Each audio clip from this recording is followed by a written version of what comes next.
Rise up and shine, a new day is here. The light of hope is crystal clear. From valleys low to mountains high, we'll spread our wings and touch the sky. It's fading. It's not your final stop. Peter 2:11 says, "Dearly beloved, I beseech you as strangers and pilgrims, abstain from fleshly lusts, which war against the soul." You're just passing through.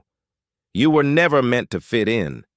You were called to stand out, to shine as a light in a dark place. So why are you trying to look like the world? Act like the world? Sound like the world? The world offers temporary pleasures, but God offers eternal life. The world gives confusion, but God gives peace. The world changes with every trend, but God remains the same. Romans 12:2 reminds us, "And be not conformed to this world, but be ye transformed by the renewing of your mind."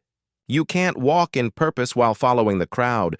You can't claim holiness while blending in with darkness. Come out from among them. Separate yourself.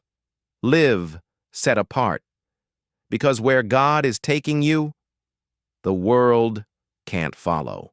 You're real. Home is with the Father. Your citizenship is in heaven. Live like you believe it. Walk like you're going somewhere greater. Talk like you've been chosen. This world is not your home, but this is your new beginning. Rise up, let your spirit soar. Feel the love knock on every door. With faith we move and hearts align. Rise up together, let's intertwine. The seed to grow through trials and pain, it starts to show. From shadows dark